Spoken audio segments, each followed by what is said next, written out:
देखिए टॉपिक है हमारा न्यूटन फर्स्ट लॉ ऑफ, लेकिन Newton first law of motion को करने से पहले हमें एक एनर्शिया समझना पड़ेगा। Newton first law of motion क्या कहता है कि अगर कोई ऑब्जेक्ट मोशन में है तो वो मोशन में रहेगा, और अगर वो रेस्ट पे है तो वो रेस्ट पे रहेगा जब तक कि हम कोई एक्सटर्नल फोर्स नहीं लगाते उसकी इस स्टेट को चेंज करने के लिए, चाहे वो रेस्ट में है या मोशन में है। अगर मुझे उस ऑब्जेक्ट की स्टेट को चेंज करना है तो मुझे कोई एक्सटर्नल फोर्स लगाना पड़ेगा। एनसीईआरटी में ये 116 पे है। An object remains in a state of rest or of uniform motion in a straight line unless compelled to change that state by an applied force. अब इस पे जब हम एप्लीकेशन बेस्ड क्वेश्चन पढ़ेंगे तो कुछ एक और चीज़ आती है साइंस में, वो है एनर्शिया और मास। मास आपको पता है, कोई भी जो ऑब्जेक्ट है उसमें कितना मैटर है, वो तो मास है। अब एनर्शिया क्या है?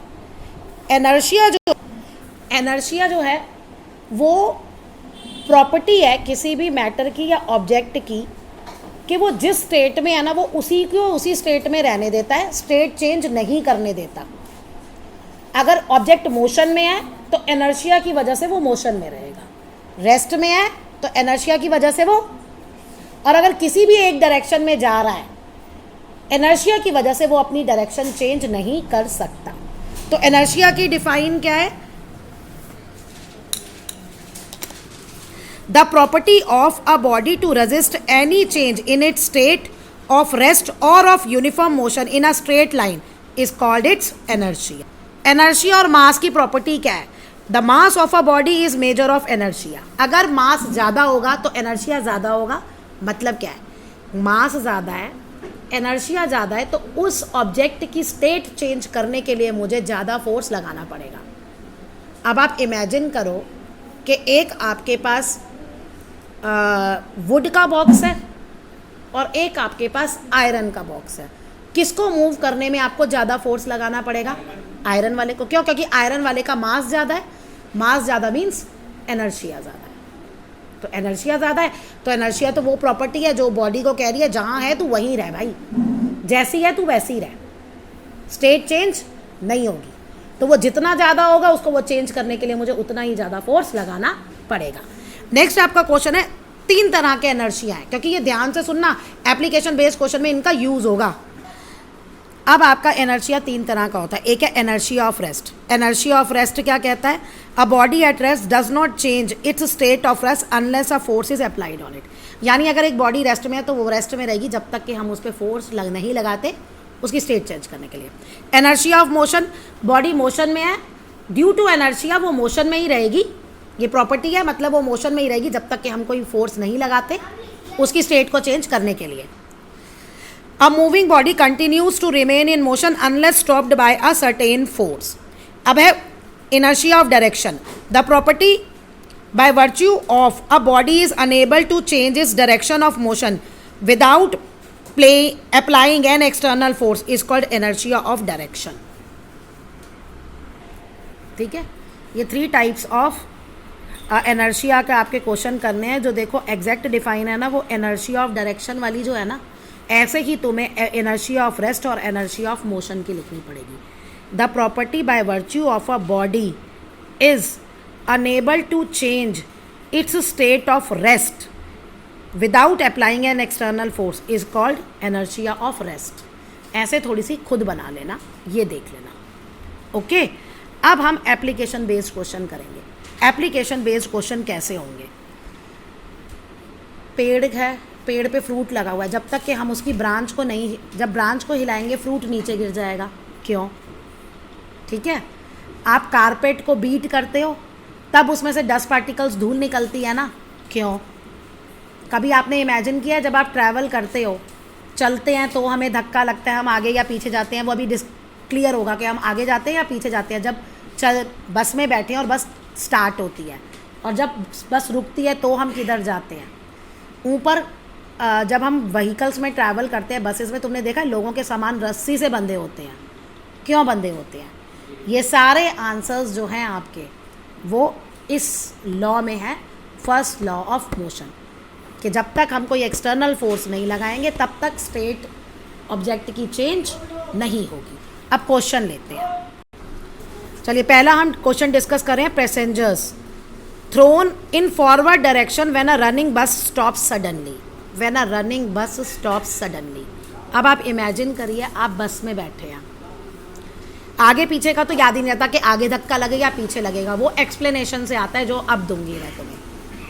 अब आप बस के साथ साथ मोशन में है, आपकी पूरी बॉडी मोशन में है और आपके जो फुट है वो बस के नीचे बॉटम से सरफेस से पे है, कांटेक्ट है दोनों में। अब बस रुकती है, बस स्टॉप होती है, तो आपके जो लोअर पार्ट है जो बस के कांटेक्ट में है वो भी रेस्ट पे आ जाएगा, क्योंकि बस रेस्ट पे हो गई, आपका लोअर पार्ट रेस्ट पे आ गया, ठीक है। लेकिन upper part will remain in motion, ऊपर वाला पार्ट मोशन में रहेगा, upper part will remain in motion due to inertia of motion. जहां स्टेट चेंज नहीं हो रही ना, आप वहां यही लगाओगे, due to inertia of motion.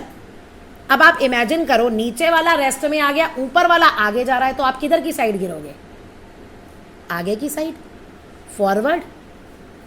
ये तो सबने एक्सपीरियंस किया होगा अपनी लाइफ में, तभी तो वो सेफ्टी बेल्ट लगाते हैं। क्यों लगाते हैं सेफ्टी बेल्ट? कि अचानक से ब्रेक लग जाए तो ये बॉडी का बैलेंस चेंज हो जाता है ना, तो फिर उससे एक्सीडेंट हो सकता है, आपको चोट लग सकती है, आगे ही जाके शीशे में आपका सर लगेगा, क्योंकि जैसे ही अचानक से ब्रेक लगाई तो अपर पार्ट आगे चला जाएगा। ऐसे ही दूसरा केस लो, जब बस रुकी हुई है, चलना शुरू होती है। अब देखो रुकी हुई है, lower part will remain in rest due to inertia of rest, sorry देखो रुकी हुई है, रुकी हुई से चलना शुरू हुआ, हमारा लोअर पार्ट बस के कांटेक्ट में है। अब बस चलना शुरू हुई तो lower part will come into motion, lower part तो मोशन में आ गया, वो आगे जाएगा, but upper part will remain at rest due to inertia of rest. अब इनर्शिया ऑफ रेस्ट आ गया, जो आपकी बॉडी की स्टेट चेंज नहीं हो रही ना, उसमें आप लिखोगे कि ये तो इसी स्टेट में रहेगी due to inertia of dash, ठीक है। पहले मैंने गलत बोल दिया था। अब आप सोचो आपका लोअर पार्ट आगे चला गया, अपर पार्ट रेस्ट में है, तो आपको धक्का आगे की तरफ लगेगा या पीछे की तरफ? पीछे। हो गया ये क्लियर? यही लैंग्वेज लिखनी है जो मैं बोल रही हूँ। अब हम लगेज क्यों बांध के रखते हैं, या जब मोड़ होता है तो हम भी मुड़ जाते हैं ना, लगेज क्यों बांध के रखते हैं? टर्न आया, टर्न आने पे बस का क्या हुआ? बस की तो डायरेक्शन चेंज हो गई, लेकिन जो ऊपर उसके सामान बंधा हुआ है उसकी डायरेक्शन वही रहेगी due to inertia of direction. अब इमेजिन करो बस तो टर्न हो गई, सीधी जा रही थी बस, टर्न हो गई, बस तो टर्न हो गई, लेकिन जो ऊपर वाला सामान है उसकी स्टेट तो चेंज नहीं हुई ना, वो तो सीधा ही जाएगा, और वो क्या होगा अगर आप रोप से नहीं बांध के रखोगे तो वो बस से गिर जाएगा। तो मेन आपको ध्यान लगाना है कि due to inertia of dash आपको कहाँ लिखना है। अब पेड़ का करो, आप पेड़ का वो ब्रांच हिलाते हो, branch will come into motion, लेकिन जो उसमें फ्रूट लगा हुआ है that remain at rest due to inertia of rest, तो फिर वो फल फ्रूट जो है वो नीचे गिर जाएगा ना, क्योंकि एक चीज़ तो हिल रही है और एक रेस्ट पे है। ऐसे ही आपका कारपेट का है, कारपेट को आप बीट करते हो, कारपेट को जिस चीज़ को बीट कर रहे हो ना, जहाँ फोर्स लग रही है उसी पे चेंज होगा, बाकी पे नहीं होगा। आपने कारपेट को बीट किया, कारपेट मोशन में आ गया, लेकिन जो डस्ट पार्टिकल है वो तो वहीं खड़े रह जाएंगे, dust particle will remain at rest due to inertia of rest. अब तुम खुद इमेजिन करो कि कारपेट तो पीछे हो गया, डस्ट पार्टिकल वहीं खड़े हैं, उनको कुछ होल्ड करने के लिए है नहीं, तो वो कहाँ करेंगे? नीचे गिर जाएंगे। ये सारा लॉजिक है आपके फर्स्ट का। ये सारा इसमें ये क्वेश्चंस हैं ब्लू से लिखे हुए जो आपको करने हैं। ये देखिए, ये वाला, ये भी, ये सारे भी। एक और है, देखिए, अगर आपने एक बड़ा सा ग्लास ले लिया, अगर आप उस पर बुलेट को फायर करेंगे तो वो उसमें से होल करके निकल जाएगी, छेद करके। लेकिन जब हम पत्थर मारते हैं या कहने का मतलब है कोई भी ऑब्जेक्ट जिसकी स्पीड कम है, हम उस पर मारते हैं तो वो टूट जाता है ना, वो पूरा टूट जाता है, होल नहीं होता तब।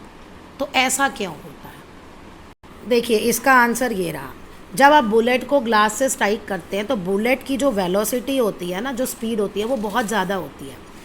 तो वो जितना पोर्शन ग्लास का लेगी, जहाँ पे जाएगी वहाँ पे ही उसे होल करके चली जाएगी, वो वाला पार्ट मोशन में आ जाएगा। बाकी जो ग्लास का पार्ट है वो रेस्ट पे ही रहेगा due to energy of rest.